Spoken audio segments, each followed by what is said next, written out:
Ladies and gentlemen, Golfweek Amateur Tour proudly presents Golfweek Amateur Tour, the podcast, talking about all things Golfweek Amateur Tour, including interviews with tour directors, players, and course professionals. Now here are your hosts, Tim Newman and El Paso Las Cruces Tour Director, Chris Rocha.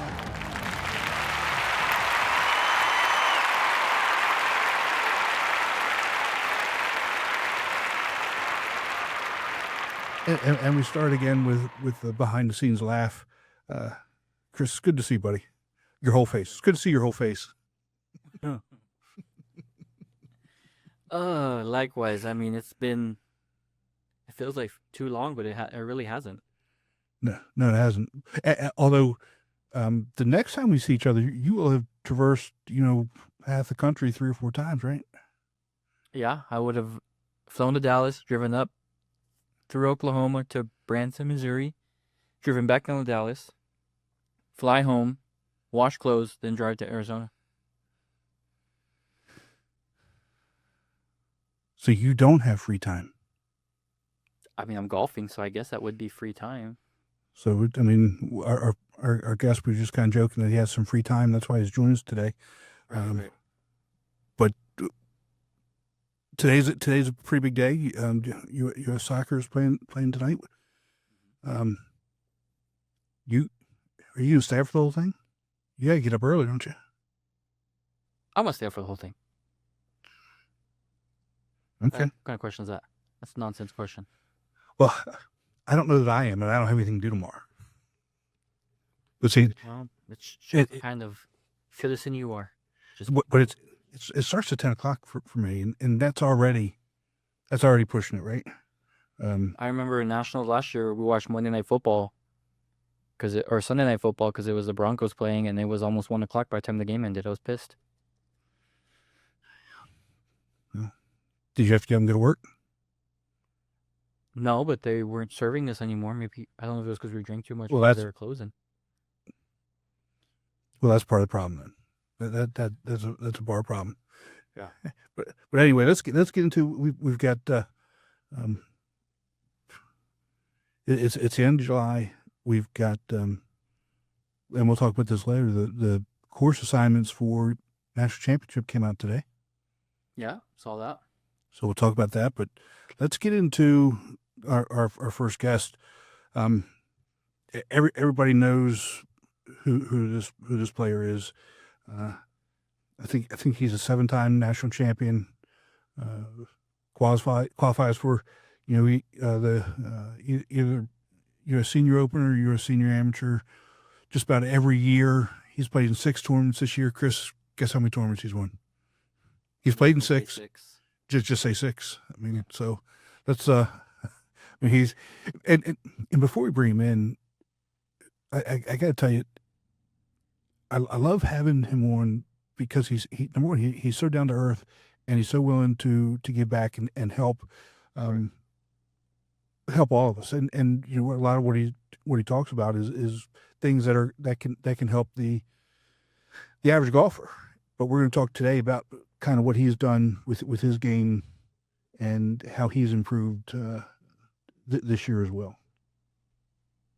So let's go ahead and bring in Joe Jaspers, champ flight player from Charlotte. Joe, welcome, bud. Thank you very much. Good to see you guys again.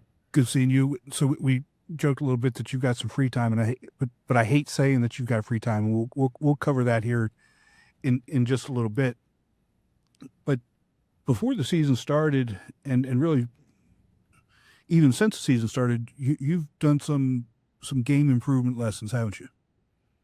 Yeah, I've actually taken some lessons this year, starting back in January. So the question that I know everybody's going to have, including some of the champ flight players that you're beating, why would you do that? Well, I mean, it's, you start playing a lot of these competitions, and there continue to be good players coming in, and you gotta keep on top of things. Over the years, I've only kind of officially taken lessons one other time, was like 2006, 2007. I've got a good friend I grew up with, Brad Ott, out in Fort Collins, he's a physical therapist, was doing the Titleist performance type stuff before they were doing it. And so, we've always bounced ideas off each other. He's a good player, and he's helped me, stay in shape to continue playing going on. But, it was something different. You're always trying to get better. And this David Ross up in Cornelius, I went to see him. A lot of some accomplished players have seen him and had good results. So I was kind of out of curiosity a little bit to see what, when you swing a golf club, you can't see yourself swing. And, I don't know about you guys, the first time you saw your swing on video, it looked nothing. It looks nothing like what you imagine. I'd rather not look at it, Joe. I'd rather not look at it. Yeah. The first time I saw it, I was like, wow, that's, that was years ago. But he's had some good insight. It's actually really helped my ball striking and my consistency. My dispersions have become tighter. I'm not, my misses aren't as big at times. It's a few, I would say, kind of basic things, but kind of things that creep into your game you don't realize.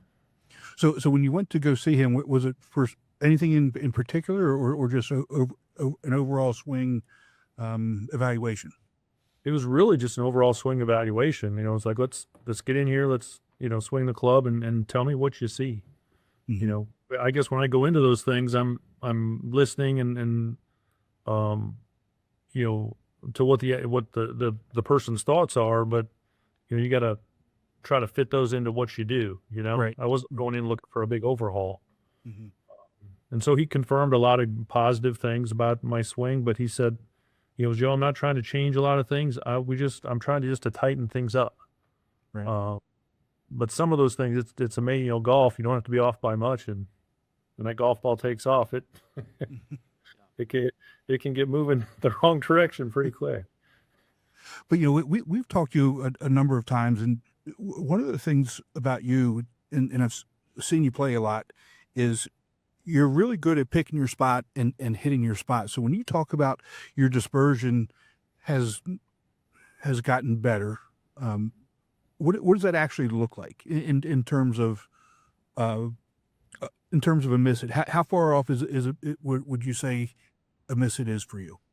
Well, like off the tee box. I mean, one of the things last year playing in the Senior Open is that I didn't keep the ball in the fairway. I hit half the fairways, and I played those holes like 14 over par. And it was one of those things like, I need to get a lot better there. So just, it's just one of those things where just trying to drive the ball straighter. Because obviously, it's a lot easier to hit off short grass than, have an uncertainty of how it's going to come out of the rough, that kind of thing. And one thing that I continue to work on is my, my sand wedges, my short irons, is really improving on the ability to compress those and control those shots better. I usually can get them online, but the compression part I struggle a little bit with in there. So the interesting thing for me was a couple of things he pointed out that I wouldn't have thought of. One was when you're swinging the golf club, where the weight is on your feet. He's got those foot things you stand on. Oh, those, yeah. Yeah, and you get on those things, and in my situation, I had way too much weight on my right side. I wasn't keeping enough weight on my left foot, which led to over-rotation on my lower body and some of those kind of things that led to inconsistency. And that one thing there, boy, that really made a difference. And the consistency that I was able to hit the golf ball. The other was really just trying, as you get older, is just trying to get more extension in the backswing, keeping the club away from your body to get more width.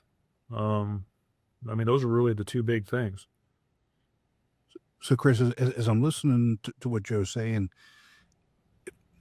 everything that he says, and Chris, I don't know if you've ever taken lessons, but I have, and the difference that some of those things that seem small, just like Joe said, where your weight is, making that adjustment is huge in it, not only in the flight path of the ball, but your consistency in where it goes, and that's good for whether you're a champ flight player or if you're a D flight player as well. Yeah, I mean, I've taken a lesson one time, and the guy confused the crap out of me. But when you actually think about what he's saying, it makes sense. So, honestly, when Joe was talking about the weight, I'm over here sitting, putting my weight on my feet in this chair and trying to figure out where that weight balance is. But I mean, these tools come out for a reason. Like, they designed these tools for a reason, and obviously it helps, or else they wouldn't sell. Mhm. But it's amazing for me when I hear a champ flighter say, or even a flighter, I went and took lessons. Because one, it shows that you're humble enough to hear what somebody else's thoughts are on your swing. And two, I mean, you feel at this point that you've kind of figured out the game as much as you can, but you still want that extra support or that extra help. I think that's cool. I'm in awe of listening to what you've been saying about what you're learning so far. Yeah. And the thing with the feet is really it's as much about staying in balance through the golf swing, just like any sport, Right. you got to have good balance, throughout all your movements, and your body moves, your body knows what to do. You just have to put it in position to do it. Oh. Well, for you,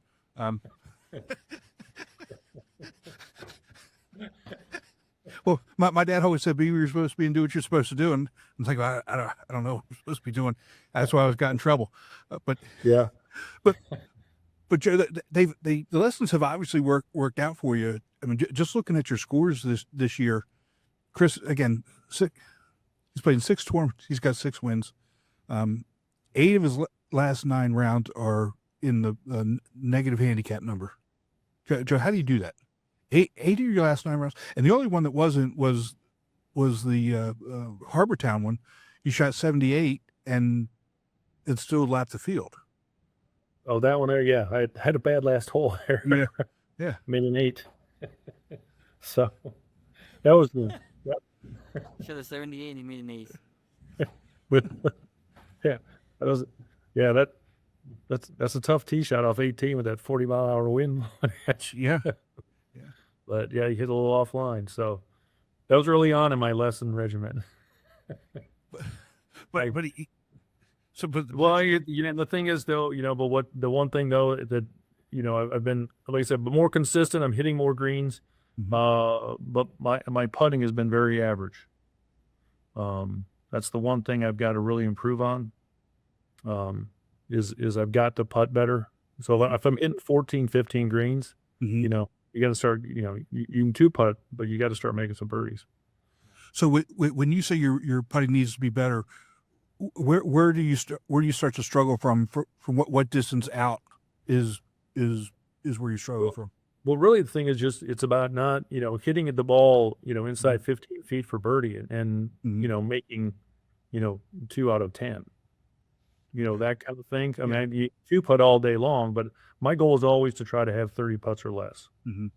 And I've had some rounds I'm 33, 34, 35 putts. So I feel like, gosh, I'm hitting the ball really well, but I'm not, Scoring. I'm leaving a lot out there on the plate. So it's just a matter. I've been experimenting some different putters, so we'll see what happens. It's interesting. I got like 4 putters in my car right now. Oh, boy. So I'm experimenting. Every time I use one, I'll use it for a couple of weeks, and I have kind of the same results. So at some point, I got to take responsibility and say maybe it's me. It is the putter. No, it is the putter. But when Joe, you talk about that, and then you look at what Wyndham Clark did in U.S. Open. I mean, he missed so many fairways, but he saved par by making those those 15 plus foot putts for par, and was saving those strokes. Yeah, it's. We joke about it, but it's critical. Somebody at your level, okay, maybe 15 feet is it, but let's just say a C or D flight player, they can't miss a 5-footer. That the 5-footer is the one that they've got to make for bogey or par. Yeah. I mean that's what Wyndham Clark does amazing, but that's why he's a professional getting paid for it. But you gotta. That 5-footer keeps the round going. You may not hit it well, but it keeps the round going. Or that 5-footer, making a 10-footer for par. I mean, that's what keeps the momentum going. So, and also, I mean, golf, there is a momentum thing where, if you hit one in there, 8-10 feet for birdie, you got to make some of those to kind of get you in the plus side of the equation. You're not, because, at some point you're going to make some bogeys somewhere and they're going to come, and they'll come back to bite you. Well, in May you were in a qualifier for Senior Open at Trayburn up in Durham, and I was following you all day, and I mean that was a pretty stacked group that was out there. I mean, to get five in with two alternates, that kind of tells you something. You didn't make it, but you played a solid round. You were 3 over, shot 75, with really, I mean, you had the triple on hole 6, but I mean, there was one of those days that was the day I left all kinds of shots out there. I think I hit 15 greens at 34 putts. Oh wow! I had I started on the back 9, and that first 9 I hit 7 out of 9 greens, and I had 7 actually good looks at birdie. I made 2. Yeah. I mean, then the back 9 I had the debacle on my 15th hole. Yeah. Where it took me 3 to get out of a sand trap. I haven't done that before. But that was that was pretty much where it was done. But the next hole I had about a 12-footer for birdie uphill. Mm-hmm. The next hole I had about 20 feet for birdie. So I wouldn't have made it in still with that triple, but if I'd have made putts that day, that triple, I still maybe could have gotten in even with that horrendous hole. But and that the crazy thing was I was in the bunker. I had 120 yards from the middle of the fairway. Half chunked it, pulled it into a bunker. So that's golf. That is. So let me ask you a strategy question. So let's just say you don't triple that hole, but you've got to make something happen to make the cut and to be one of those qualifiers. How does your strategy change from let's just say hole 13 or 14 on, knowing that you've got to make something happen? I always focus on just trying to hit a good shot, because the moment I start thinking ahead, it always comes back to bite me. So, I get like the 13th hole, I think it was a par 5. I struggled on that just to make par. So I was okay there. But then it comes to the next hole. It's like, all right, hit a good tee shot. And then you go there, and then you got to deal with the next shot. I'm not thinking about I got to hit this here, and then I'm going to make that and keep going on. It's just you got to focus on just what that next shot you got to hit in there. So that's kind of how I approach it. And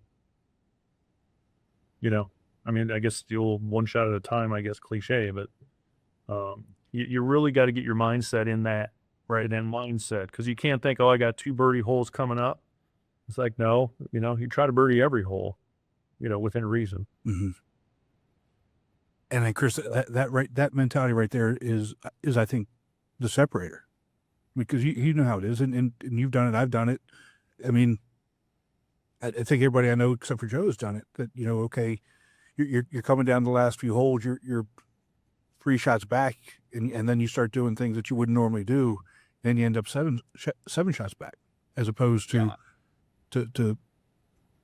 getting closer. Yeah, I always tell everybody I just play the best I can and let the chips fall where they may. When you're B, C, and D, you can allow the leaders to mess up.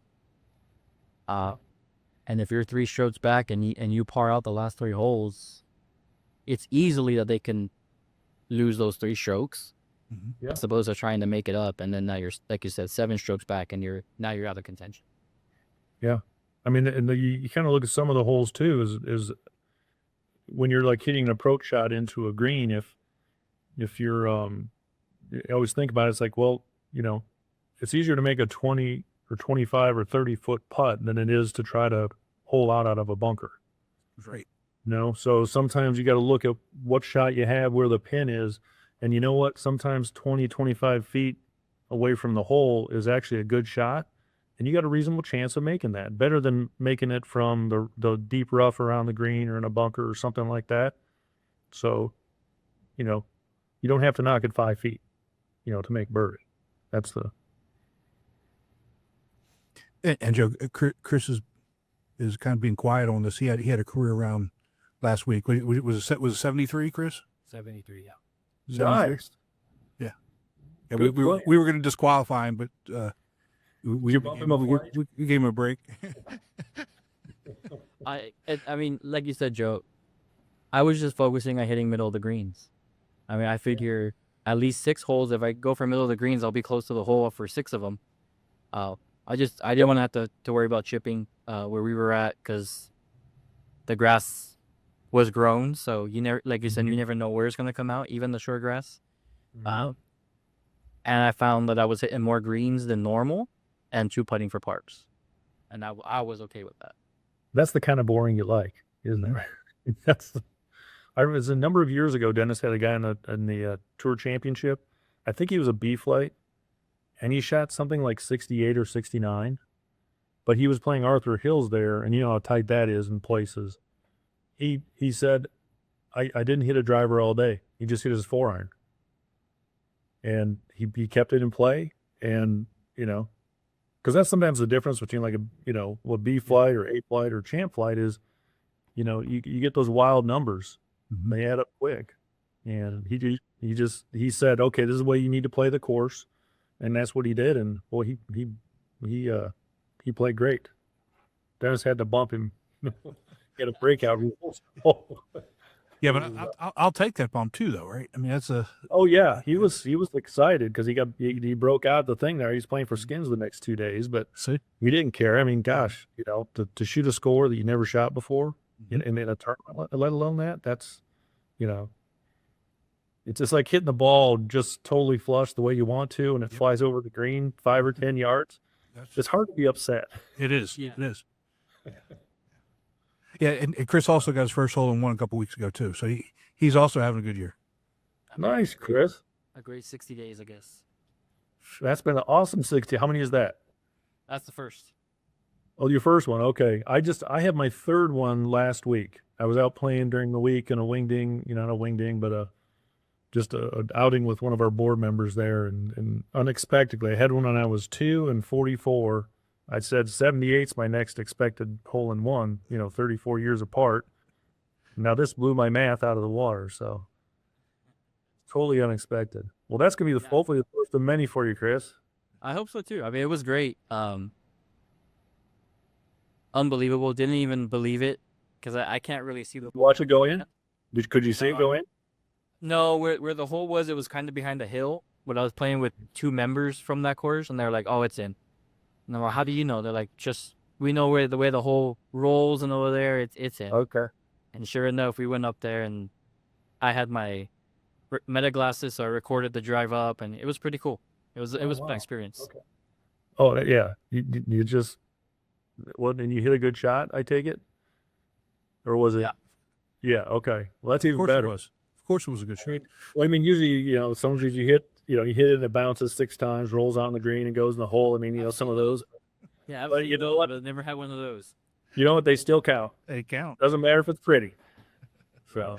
And I mean, I was shaking like a leaf for the next 3 holes, and they're like, "No, we're at a tournament. You would need your." The question is, did you take that golf ball out of play? Yes. Oh, okay. That's usually one of the first time hole in one person. Usually, they keep playing that golf ball, and living on the edge there that it's going to get lost in the water or something. Well, crazy thing is, it was a brand new ball. I pulled it out for that hole because it was in a trap twice in the previous hole, so it was all scuffed up. And I was like, "Oh, let me just get a new one." And so it's got 1 stroke on it. And I don't think a lot of people can say that. That's very true. That's pretty good. That's very true. So that's so awesome. Joe, your next event is July 27th at Pinewald Country Club to qualify for the U.S. Senior Am. Yep. So what's your preparation like? Well, I'm going to, just try to, get some competitive rounds in before that. We've got something coming up down over in Pinehurst, a 4-ball in the middle of July. And then David Schmidt, which you guys know from the tour, I'm going playing his member guest up in Withville. So that's the weekend before. So get a little bit of competitive golf in before that. That's awesome. Monday or Tuesday. So, yeah. Let me ask you, what does your range sessions look like preparing for something like this? I mean, it doesn't really change for trying to these kind of things. It's trying to I guess the thing is I'm a bad range player because I'm always messing around with something, and so very seldom do I leave the range and go, man, I really was hitting it good, because I'm always tweaking things, and that's not always a good thing. Trying to focus on some of those things. But it's kind of the typical, just, hit some short irons, kind of go through. I mean, I go through every club in the bag. I've tried to spend a little more time with my driver because, like I said, at the Senior Open last year, that my inconsistency with the driver was exposed there. So trying to make sure I hit, several of those to focus on those kind of things. And I always like to end hitting some short irons just to get in the feel of trying to compress those wedges, getting those 80, 100-yard shots. That always, I don't know, for me, that, kind of gives me some confidence going to the first hole. Well, what about is the distance going to be a little bit shorter than the Senior Open? I think it might be a little shorter. They usually played about 6,700. Okay. Somewhere in there. I think the Senior Open, they're close to 7,000. I mean, it was longer last year because it was in Colorado. Right. We had to adjust for elevation, but I think they usually play it, 6,900, 7,000 for the Open, but the Senior Am's usually around 6,700, 6,800. Okay. Yeah. And so I tell you, that's when you get to that senior stuff, it's nice to be able to get to par 5s and 2 again. I don't know what that's like, Joe. Can't say that. Well, Joe, thank you so much as always for joining us today. I really do appreciate it, and good luck at Pine Wild. I don't know if I'll be watching all day. I got my grandkids starting on the 26th, so I don't know that I'll be around the computer all day, but Okay. I will. Maybe I'll just put it on the phone. Okay. All right. Well, hey, Chris, congrats on that hole-in-one. That's awesome. That's, that's, you realize, I mean, not a lot of people have had hole-in-ones. You don't realize when you do the math. Yeah, it was awesome. And the guy that I went with, that I invited, he's seen like 9 or 10. Oh, wow. Doesn't have one. So he's like, oh, another one to add to my book. So I'm like, sorry, dude. Give me next step. Isn't that just crazy? Well, you bring the but you always have to play with, right? Or that, yeah. Or you need to keep playing with him more often. Yeah. Exactly. Yeah. All right. All right, Joe, you take care of yourself, and we'll talk to you soon. All right, you too. Thanks, Tim. All right. All right. Bye. All right. Let's take a break from the show to hear about Srixon's ZX Mark II drivers. ZX Mark II drivers are for major players, major winners, major power. All new ZX Mark II drivers, only from Srixon. We have another first in the history of the podcast. The weather for 2 weeks in a row has caused a cancellation of the most recent interview of our next guest as he was preparing for the Florida State Golf Association 29th Amateur Pub Links Championship at Dunedin Golf Club. Lance LaCombe from the North Florida Tour recently won the Low Country Regional at Fripp Island with a 2-day score of 146, one stroke clear of Jeff Huang from the Hilton Head Tour. So we wanted to give Lance a shout out and replay his interview from July of 2025 when he shot a 63 at the World Golf Village Slammer and Squire. Our guest shot 63. He's been a guest before. He's from the North Central Tour, and I know you all are going to know his name. Let's go ahead and bring in Lance LaCombe. Lance, welcome to the show, bud. How's it going, guys? Doing awesome. Good, man. Another 63, and congratulations. I don't know how you do it. I think it's a little bit of luck at this point. Well, my understanding it's a 63 with no bogeys. Yes, it was. Like I said, we shook a couple 4-footers for par, and it worked out. That's all right. But That's all right. Take what you can get, man. Don't apologize ever. You're the. We talked a little bit offline before we started here. There was a 64 last week or the week before from a kid in Minnesota. His was also a no bogey 64. So, but here's the thing, and we'll get into this with you. He said it was a 64, but it could have been a 61. I like playing the coulda, woulda, shoulda because it tends to hurt my feelings. And there's a good story about hurting my feelings really bad when we left. Okay, let's just jump into it. What happened? So it's at the World Golf Village, the Slammer and Squire course.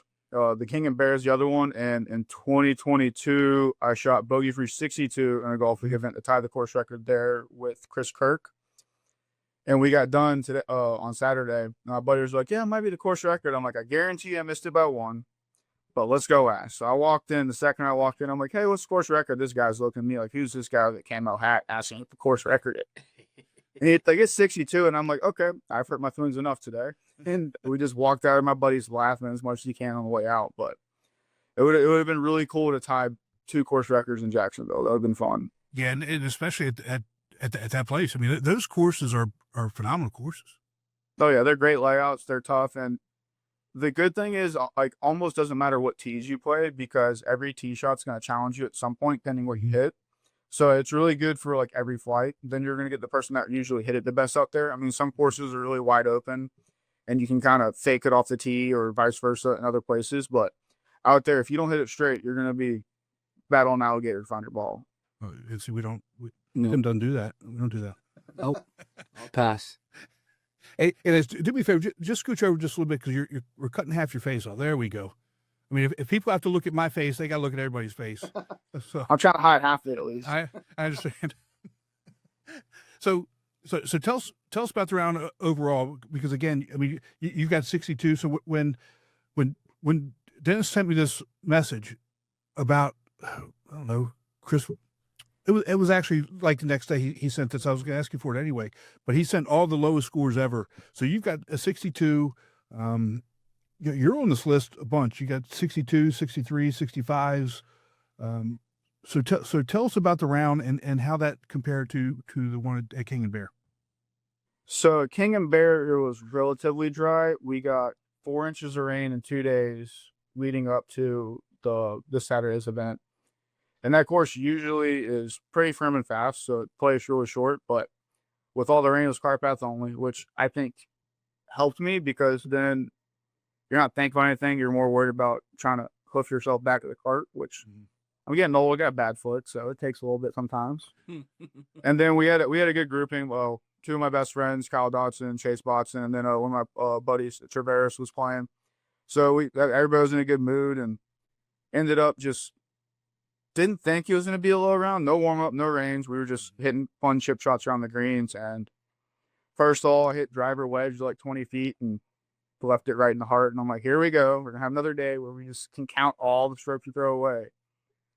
And I just kind of eased in the round. We had a birdie on 3. And then I took a ridiculously aggressive shot on 4 for no reason. Got lucky, made birdie. But I made the turn at 3. And then my buddy, who was in the group in front of us, was waiting on the lead group. And he's like, well, I'm 1 under, so I'm going to catch you. You're 3 under. So kind of lit a fire under me and then got it going. I lipped out from the fairway on 10, birdied 11. 12, I left a great 15-footer right in the heart. Then I almost made ace on 13, birdied 14. And at that point, I'm thinking, oh, I'm 7 under. I was like, my record's 10, tied with someone else. I'm like, if we go 4 under the last 4, we could break the record.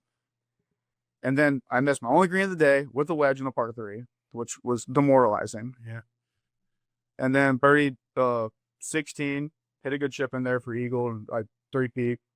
And 17, I had a feeling I was going to birdie 18. I don't know what it was. I was just really confident. Obviously, when you're playing well and when you're getting away with hitting some shots that shouldn't do well, you're going to be very confident. So I hit a wedge to like 6 feet. And I told myself, if I make this, I'm shooting 62. And when I tell you, I snap hooked this putt uphill that broke right. I mean, it was a tight draw with the putter, which was just demoralizing at the point. And my friend group, we're the kings of tight draws with the putters. It's bad. And at that point, my buddy Chase was 3 under going into 16, and 16 is par 5. He's a long hitter, so I'm thinking he might get to 5 or 6. So when I got on 16, I'm like, I gotta put the pedal down because you never know. I mean, there's birdies out there. And 18, I hit a good 7-iron in from like 178 to like 5 feet, made birdie. And it was the weirdest feeling because I was so focused on shooting 62 that like 63 like hurt, but at the same time, it's like I didn't make a bogey, no warm up. I made every putt that like I was supposed to make, so I can't really get mad, except that one tight draw. But those happen a lot, especially this year in tournaments. Right. And came in. My buddy Kyle Dodson won a prop bet for $250 against Chase, so it was a phenomenal day. So I was more invested in Kyle's round than I was mine, which I think helped a lot. Like how he hit 6 greens, made 2 birdies, 2 bogeys, and the whole group's fist pumping every time it makes a 6 for par. So no one was even thinking on my score until we get on like 16 or 17. So it was just like a perfect mental game day to where I didn't even focus on. I just tried to get out of Kyle's way, and luckily enough, getting out his way was hitting it close a lot that day. So I need to play with Kyle more, I think. Well, so when they realized at 16, was it kind of like a pitcher throwing a no-hitter? They just kind of left you alone, didn't talk to you, made you ride by yourself, that type of thing, or? A little bit, because they asked me on 15, the par 3. They're like, Lance, are you 5? I'm like, no, I'm 7. They're like, what? I'm like, yeah, I don't know what's going on, but we're kind of blacking out on all these wedge shots, hitting them tight. Then I missed the green. They're like, oh, shouldn't have said anything. Man, Chris, it's got to be fun to watch. Seriously. I bet. When you just get to hang out and watch somebody hit some golf shots, it's always fun. Good golf shots, not right?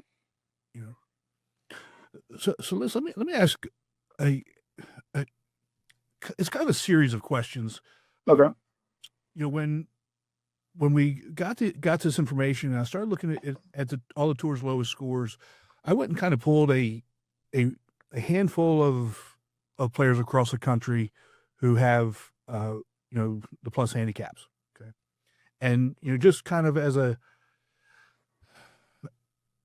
point of reference for everybody, Lance right now is sitting at he's a -3. Okay. Of your scores, and this is disgusting. I mean, it really is. You don't have any of the scores that are being used are plus scores. They're all minus 7.2, -3.6, 3.2, blah blah blah, right on down the road. And what I wanted to do is I looked at your high scores, and Chris, there weren't many of your whole career with Golfweek, right? Mm-hmm. So there's not many. I think you've got 2, maybe 380s and a 79, and everything else is like a 75 and below. Mm-hmm. And so I looked and I went to some other players, that have those types of handicaps, and I'm finding the same thing. And I'm thinking, why is it that a good champ flight player like you, the dispersion of high scores there really isn't any compared to, let's just say, a good A-flight player who's, when you think about a good A-flight player, most people think, well, they're not really that far off. But when you look at a good A-flight player compared to you, it's not even close, right? You're talking 4 or 5 shots, easy. Mm-hmm. So why do you think that there's that dispersion of high scores for a good A-flight player as opposed to a good champ player? So with playing with the guys like Joe Jaspers, Wong, Corbin Holt, the biggest thing that I see that we do in particular is when you start bleeding, you find a way to stop it. And if that means you got to start hitting it 20 feet with a wedge and not trying to go at flags just to preserve the score until you kind of figure out where your swing's at, that's a big thing. And then for the most part, we don't take unnecessary risks. Like, we won't go for like an island green with a free wood that some people are like, oh, it's a spins game, which helps. And then just picking the right club off the tee. Like, sometimes I've seen with like A flight and B flight, from their tees, they get hit driver, but then they get down to like a wedge number they don't necessarily like. Right. And, you know, I would say the average good A flight player is going to make the occasional double from a number they don't like just because, you know, they get in your head, you think about it a little too much. I mean, it happens to me too. Like, I do not like hitting 9 irons, so I try to avoid those. But it just adds up if you can just make golf as more like a driving range, if that makes sense. Mm-hmm. Like, if you're good from 100 to 120 and you're not that great from 80 and in, I mean, Tiger played the first 4 years of his career trying not to hit inside 80 yards. So if the greatest player ever was doing that, there's got to be some merit to it. And I've seen that with, like, a lot of us when we'll go, like, with par fives, if it's, like, a tuck pin, like if it's a short pin, we're trying to hit it deep. And if it's a long pin, we're never hitting a club that goes deep. And I feel like sometimes we're so focused with, like, the skin spot and trying to hit it close with a lot of people that you sometimes take a club that you know is going to get there but might go deep. But you don't think about the bad shot. And it's more like the Decade Golf Systems where I've been using a lot this year. It kind of helps you pick your targets to where your bad shots are still on the green, and a lot of times they'll turn into the flag more often than not. Okay. So I feel like that's something that the high-level champ fighters do for the most part. But you also have the skill to be able to do that too, right? Yeah, and that's that, and I think that's a key point. So you said like a good A flight player will take a double. How many doubles have you taken this year in a tournament? I took a lot at Fripp Island the first day. I found a couple palmetto trees that were a yard off the fairway that I did not think could stay in there. But I mean, I probably made in Golf Week this year, I probably made 5 doubles, probably. Okay. Yeah, right around there. Okay, so Only 5. only five doubles. Okay, out of however many rounds, 1, 2, 3, 4, 5, 6, 7, 8 out of 9 rounds. That Crazy. It is, but again, it goes back to something that you said, Lance. You know where you want to hit it, and you know how to hit it that far. Like you said, if you don't want to hit it to a 9 iron because you don't like your 9 iron, you don't hit it to that distance, and then you don't have to worry about it.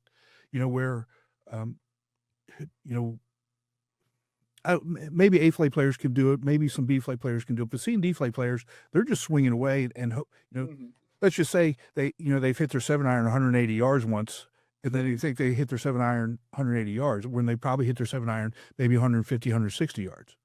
100%. And so they're taking that outlier as a standard, and you've hit so many, you know how to hit that distance, and then it comes back down to making that score and making that handicap, right? Mm-hmm. So for example, how you get to your -3 is different than how Jeff Long gets to his. Yeah. Right. Yeah. And it's no different than an A flight player who's a 5. How they get to their 5 is how somebody else gets to their 5. And so it's knowing your game and sticking to that and playing to what your strengths are as opposed to worrying what everybody else is doing. For sure. Lance, let me ask you this real quick. What advice would you give somebody that's not a champ flight player? Because as much as you all will take advice, you guys have your own set game. But somebody in a lower flight, what advice would you give them if they're struggling bad and they know they're a better player than what they're playing? I would say majority of the time it's accepting that bogey's not that bad in the grand scheme of things. Because like we'll talk about it. We have a bunch of big friend group that plays all different flights, and we'll talk about how like B flight, C flight, D flight, 3-shot lead can go away in one hole. I mean, it can any flight. I did it last year in an event. It was great. Made a great 8 from the middle of the fairway. It was beautiful. But it's just kind of understanding sometimes if you don't have the shot to hit on the green or to hit it in the spot that you think is going to make it, like, the hero shot's not always the play. So if you're in a spot and you see the pins back right and you have a weird line, you don't think you can take it on, but you're going to try for no reason. I feel like that alone is going to cost you probably 2-3 shots around just from not just like almost accepting that like making a 5 is going to be fine. Like, I mean, the tour guys talk about all the time that bogeys don't kill you, doubles do. So for champ flight, it's more like double avoidance, but really in the grand scheme would be bogey avoidance. But anything in the higher flights, I mean, double or triple, getting out away from those is going to save you a lot of strokes and help you move up quick. It's going to lower the handicap a lot. Cool. Because everybody has the ability to hit a great shot. You know, everybody can hit a good shot, one up there or whatever. But the biggest thing that separates the champ flight from the A and the B is that the bad isn't, you know, a re-tee for the most part. Right. And that's huge. Mm-hmm. You know, the penalty strokes, the re-tees, the, you know, whatever it is, you know, it's one thing I would almost say to miss hit, like, and miss a green and take a stroke there, you know, bogey in there because you missed the green and then get it close, as opposed to, you know, you're giving a stroke away by hitting it into a penalty area. Yep. You know, dropping 2, hitting 3 now all of a sudden, and now you're from a mental and a mindset perspective, you know, you're, I mean, at least me, I've lost the hole because I'm pissed off because I gave a stroke away, and hopefully I'll make bogey, but more than likely, like you said, I'm going to make double because I messed up, and then my mind isn't right, and so it compounds itself. Yeah, Interesting. for sure. Got that, Chris? Yep. Get your mind right. Get your I'm mind. trying. I'm trying. That's why I asked. So, Lance, what other big tournaments you got this year? So not this weekend, but the next weekend, the second to last week of July, we had the City Amateur Championship, which has been circled for a while, and then I have the state match play the week after. So I got those two, and then I'm going to play the North Central events. We're playing University of Florida, Skyview. We have the season enders at Juliet Falls, which anybody listening, Juliet Falls is one of the nicest courses in the like Central Florida area, so definitely wouldn't miss that one. And then other than that, Nationals is circled on the schedule. I want to finally get myself in a better position than losing in a playoff. So we're going to try to keep it together for 3 days. Hey, that's the key. Lance, I believe in you, bud. Let's talk about the is it City Am? Yes. Okay, we talked about that a little bit last year, and that's an important tournament for you. Why is that? So for that, it has World Amateur Golf Rankings points, so you can get points for just playing in it if you're already on the system. But for that, if you win that, usually you get exempt into like bigger events. Like if you win a city championship, for the most part, if it's a 3-day one, you'll get into that Gasparilla, which is the second biggest mid-am event in the world. That's in Tampa, Florida. That is an awesome event. I played for the first time this year. I've never played in front of so many people. There was 10,000 fans out there the last day. Wow. So just playing good in the big events with ranking points is big, because then, I mean, at one point I got to right around 1,000 in the world ranking this year. Then we had a rough March, but it's the better you play, the better you can move up there. And then it helps out with getting into big events and then getting exemptions and stuff like that as well. How'd you do in the Gasparilla? I finished T31 out of 156. I was in contention going to the back 9 and made a double that wasn't on Golfweek, but I made a handful of those that weren't on Golfweek. But to me, those don't exist at all. You know, we just worry about, you know. But yeah, it was a great event. The course was amazing. That's probably still the hardest golf course I ever played. So it was a really fun event, and looking forward to playing it again next year. So that's definitely probably my biggest event every year. But Nationals is one of those that it's circled every year. I try to sneak the course, try to like get all the courses out of Dennis's brain beforehand. I want to know what's going on, which, as you know, takes a lot of coercing. It does. It does. You know, I don't know if everybody knows what's going on. I'm not giving up too much, but I covered a tournament for Dennis this past weekend, and when Dennis texts or Dennis sends emails, you got to decipher some things, man. Oh yeah.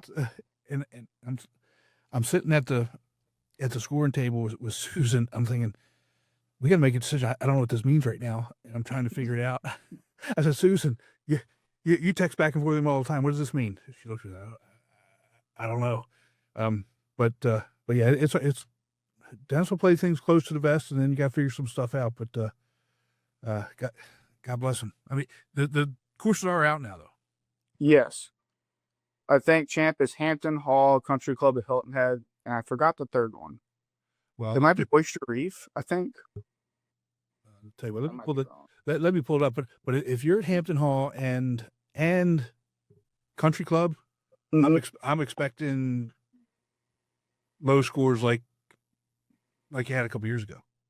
Honestly, Yeah, I like Hampton Hall. It's fun. That's Wow. one of my courses we played. I love Hampton Hall. And here we go again, Chris. I love all the courses, but seriously, Hampton Hall, Country Club, and Golden Bear and Jones, Golden Bear. Yeah. are some of my favorites there. I love them. I mean, I say they're all my favorites, but Jones just has he can't make a great- decision.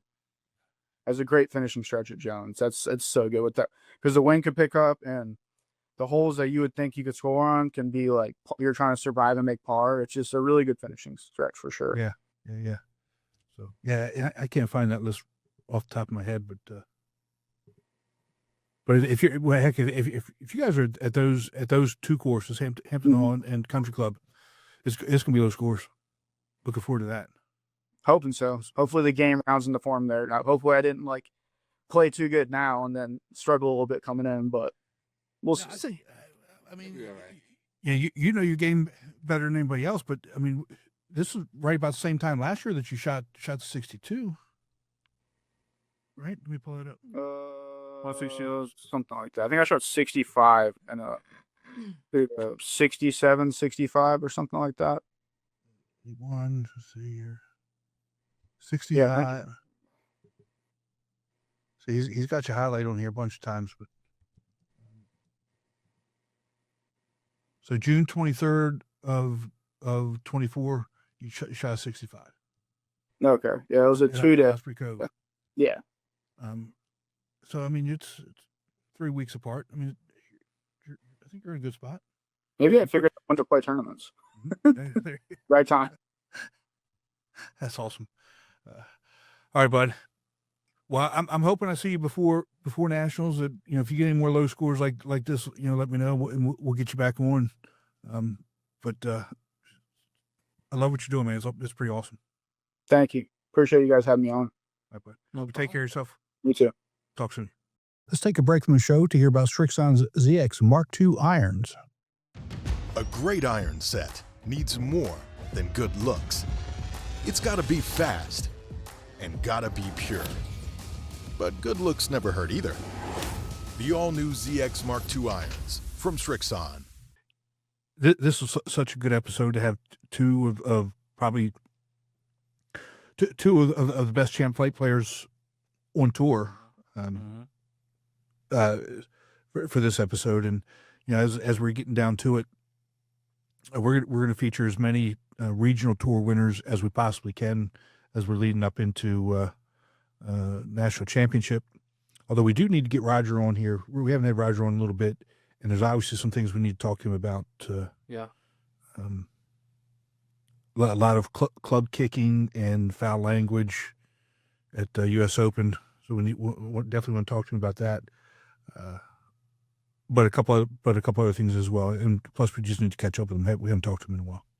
Right. I agree. It's always good just to have a conversation with him because he always has something up his sleeve that he wants to talk about.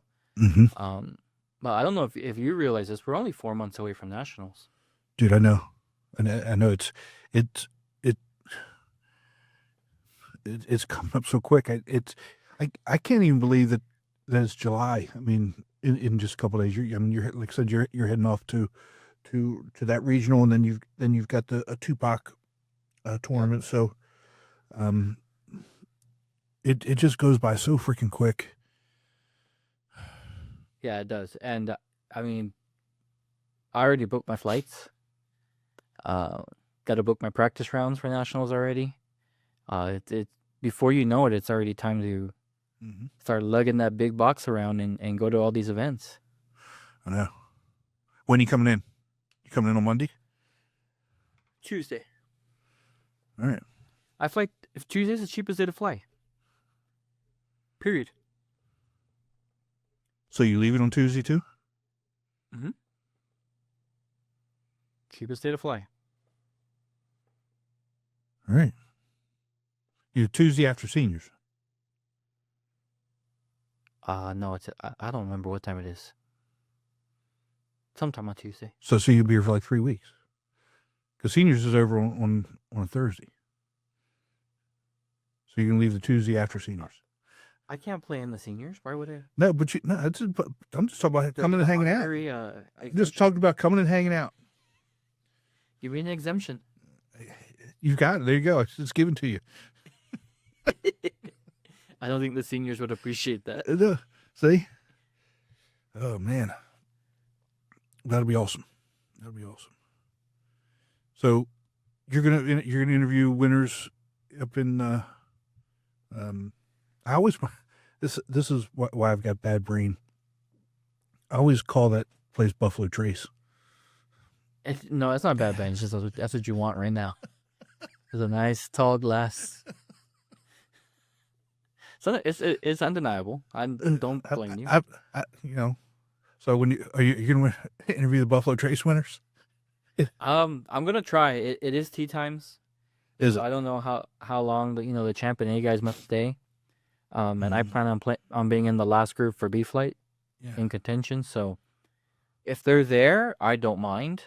You just know how that is. When it's not shotgun, it's harder. It is. It's very hard. Right.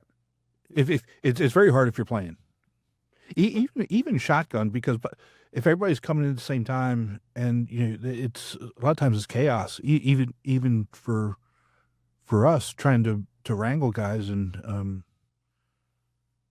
because a lot of times again they want to get the picture, get the trophy, and go hang out or catch a flight. Because this is a Monday Tuesday event, right? If I'm not mistaken, Monday Tuesday, yeah. Well, I mean, my guys on tour understand that they have to do their interview before they get their trophy. So, as they're coming in, they're like, "All right, let's do it. Let's get the interview over," because they're already trained's the wrong word, but they're already trained for interviews and photos and all that. But like you said, when we were in the Vegas a couple years back, they wanted to go. They want to go. Yeah. It's but I think they wanted to go back to casinos is what really what they wanted to do. Probably. But like I said, I'm gonna try and I'll let them know that they're running it to let the champs know if they want to hang out or if they're gonna hang out for an interview. Great. If not, expect a call from Tim Newman to schedule an interview. But it was interesting because I had to interview myself at my tournament. I actually had my assistant interview me, but it was a little awkward because he's not used to doing the interviews. So he was like, "Yeah, so here we are. Well, you're around." You should have had Jordan do it. I did have Jordan. Jordan did do it, but he was nervous. Oh, okay. Oh, come on. All the stuff that he's done with this, and he's so nervous. He's better than that. Right. He'll get better. I'm gonna have him start doing it more often because, like you said, shotguns. It's still crazy. Yeah. The good thing is you can kind of stall a lot longer in shotguns. Yeah, you can. Because you're validating numerous scorecards at once, so you're able to sneak away and pull the winners. The ones that stink are the ones where they may have a playoff. Yeah. And then you're waiting for that. So, but like I said, I'm going to try my best. Hopefully I'll let you interview me here on the podcast. Well, maybe. Well, kind of what I'm thinking, and again, I didn't talk to you about this. And so now it's already going to be out on the interwebs of the podcast spaces. We just did 2 champ players. I'm just kind of thinking that we devote an episode to each flight. So maybe next one do 2 A flights, plus the other. I mean, you get all of them. I have one 2 B flight. You know what I'm saying? Yeah, I may have an A flighter that we can interview for my tour. He started this year in C flight. Okay. He's won a major in C flight. He's won a major in B flight. He's already won a tournament in A flight. And he's trying to go to win 2 block in A flight and be on the streak to probably win every major we have. So. Well, let's And he's 14 years old. God bless him, man. And he beat his dad in his first tournament in A flight. That's even better. I love that. Dude, I love it. At even par. See? It's wild to see this kid. I mean, I'm pushing his dad went to nationals with us last year. I'm like, we got to get him, man. Like, I'm going to look for a sponsor for him because the kid can ball. He can play for sure. He doesn't need school. Man, he can miss Thursday, Friday. Yeah. He'll be fine. Miss Wednesday, too. Might as well, fly out Tuesday. Might as well just miss Wednesday, Thursday, Friday. Yeah. And then Monday, too.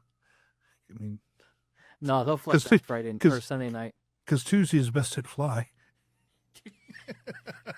You're hating for look. The next time. No, you I'm not. fly. No, I'm not. I'm trying to figure out ways to be able to stay places longer. Yeah. I understand. No, I'm not hating on that. That's a good way to approach things. Mm-hmm. It helps me with my trips. Mm-hmm. But Diana books all your stuff there, doesn't she? No, I book all my stuff. Oh, you do? Mm-hmm. She'll book our vacations, but not my golf stuff. Okay. Is that a don't touch? Don't even think about touching that? I got it. For sure. Okay. Yeah. You just put a serious face on it. Yeah, for sure. No way. Yeah. That's awesome.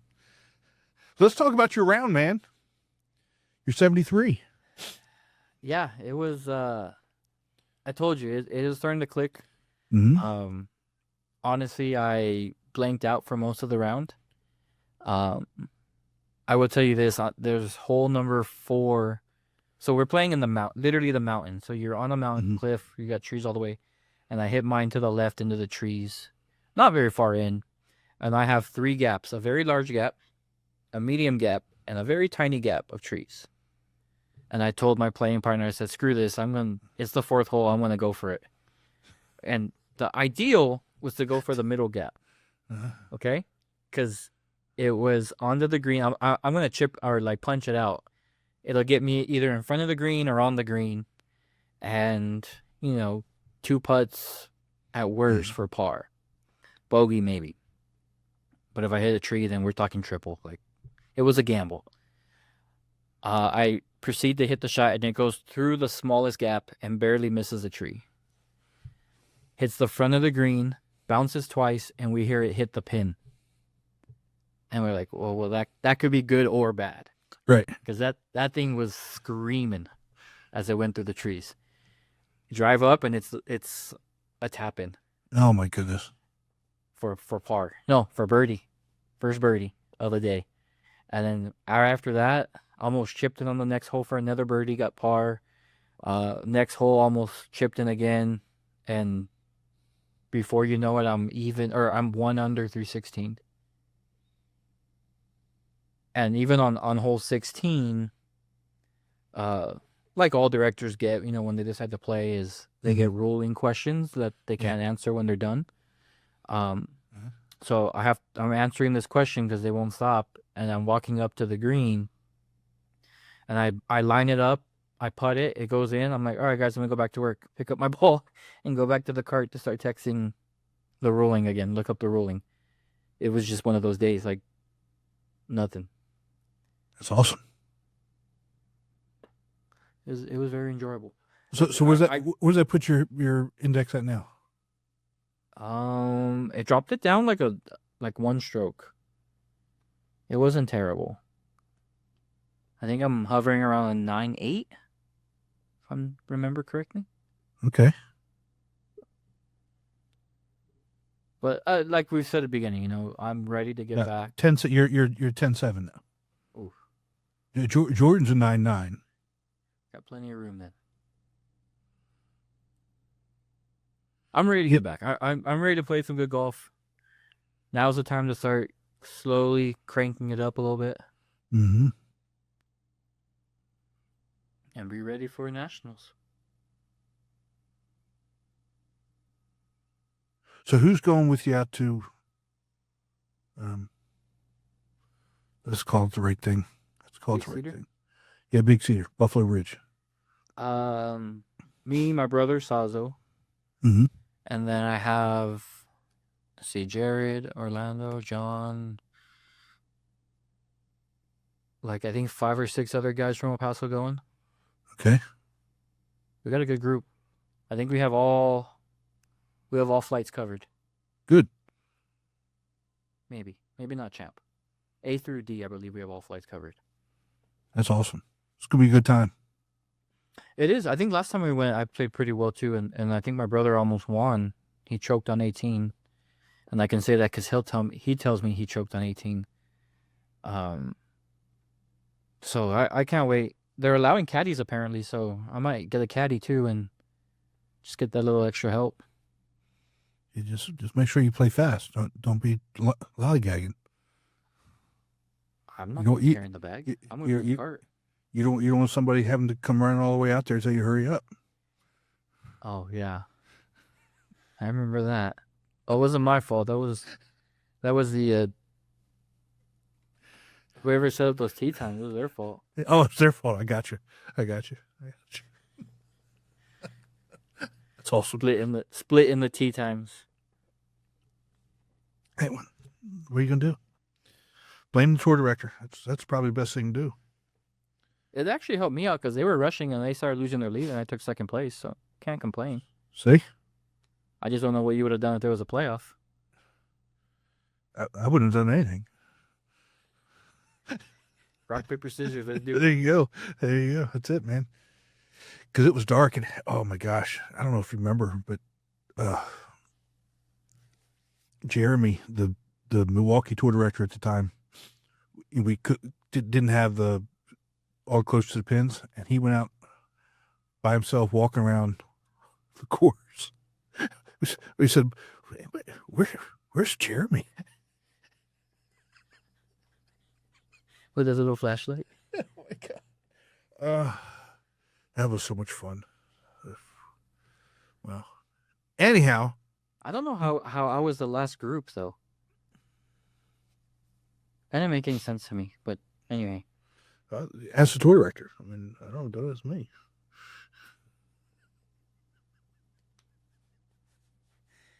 How long ago was that? It was 6 years ago?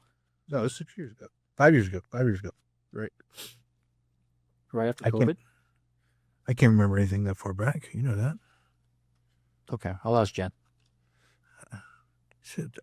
Just be careful when you ask her, because she still gets a little fired up about stuff, man. Just say, calm down. I understand. But golf's been good. Can't wait for the next round.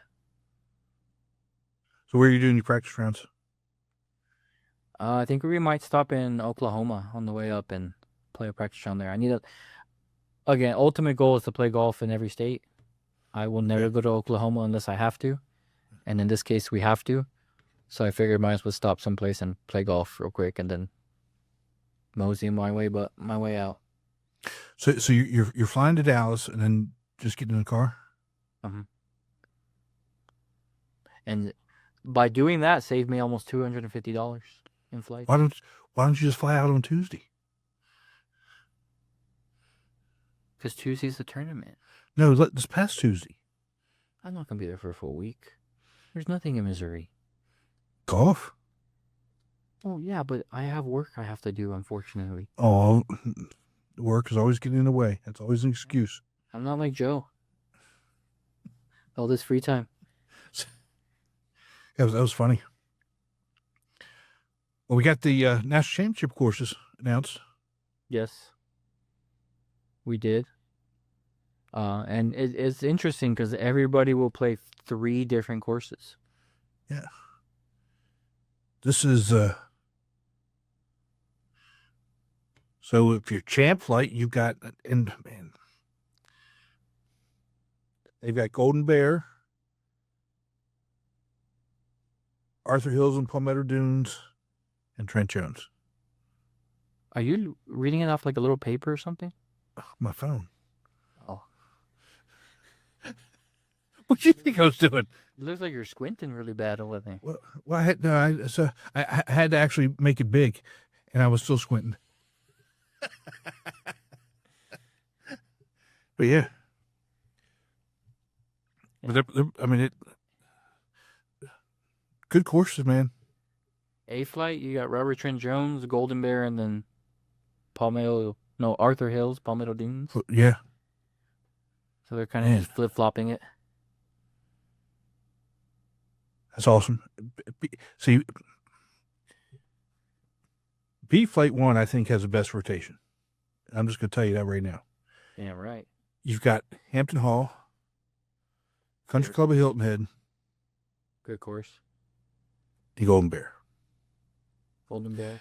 I let's put it this way: if you put, but see, I don't even know which one you'd take off because I love Trent Jones. I wish on Sunday Mm-hmm. we could have all played it, or B Flight could have all been at Golden Bear and not split. Why? Why not? How are you gonna do The that? whole- I don't know. Make it work. Just talk to the tour director. I'll do it. I think he's got a lot on his plate right now. Does it? I'll tell him you said that. But see, I don't know how you would do it. I guess it'd be too much. Yeah, you're right. Sea Flight's got Oyster Reef, Robert Trent Jones, and Hampton Hall. So that'll be a good Sea Flight at the end. Yeah, it's a good C Flight. D Flight, Arthur Hills, Palmetto Dunes, Oyster Reef, Country Club of Hilton Head. Good Yep. God. That Sea Flight one's tough because Oyster Reef, you're at sea level. Then you go to Robert Trent Jones, which is not an easy course to play regardless, Yeah. especially that back nine. Then you got to go to Hampton Hall, and it's kind of open, but Just don't hit in the rough. That's the. I mean, that's the key. yeah. So you're not gonna be hitting it in the trees or having to hit around trees. You just don't hit it in the rough. Mm-hmm. You know. And then So we got the senior one too as well. yeah. So that some of the same courses like Champs got the Jones course and the Hills course. I think that was kind of set up that way. Robbers Row is new, isn't it? Now we do that with the seniors. I think we've been doing that with seniors for the last 3 years. Okay. And Fazio? Fazio, that's the third course that's in Palmetto Dunes. Okay. So when we're in Palmetto Dunes for Golf Week, we can't take up all three courses. Right. So, but it's out of all those, Fazio is the only course I haven't played. What are you looking for? Since I haven't played golf in I don't know how long, that probably wouldn't be my first choice. Right? Let's start with the one with the little pirate ship. Oh yeah, there you go. That's what I'm talking about. That's what I'm talking about.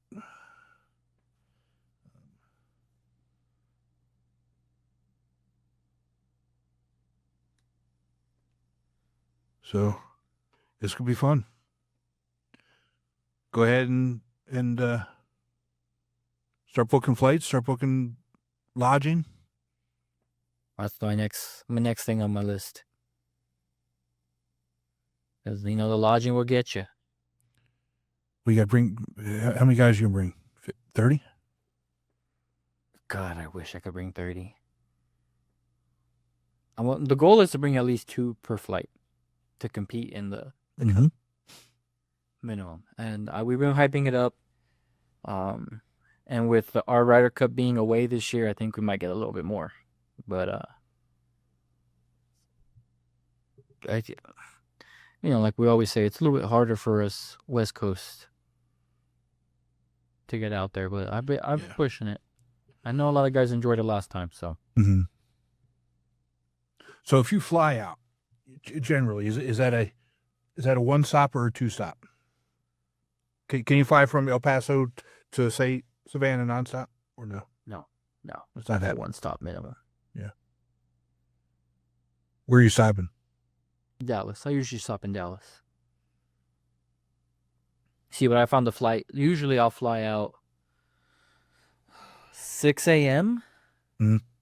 Stay in Dallas for a couple hours, and then get to Savannah by 3, 4 at the latest.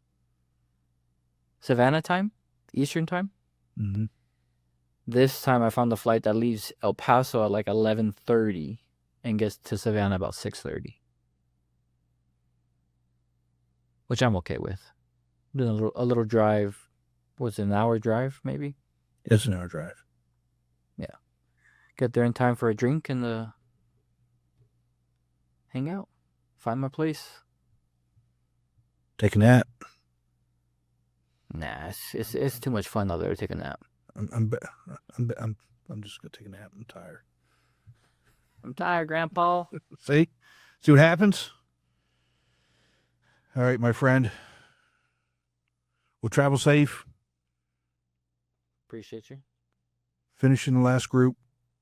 Get some interviews, and we'll talk. Yes, sir. Hopefully we got some good news and hardware to show off. My guess is I'll have completed two days by the time we talk again. Yep. My guess is there's going to be at least one winner coming from your group. I like it. I'm not going to say what they won, but they're going to win something.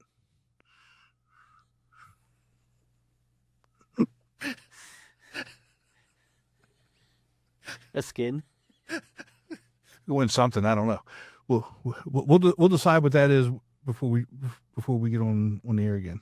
So yeah, Tim was right. We have a winner. All right, buddy. You take care of yourself. Have fun. Likewise. Talk to you soon. See ya.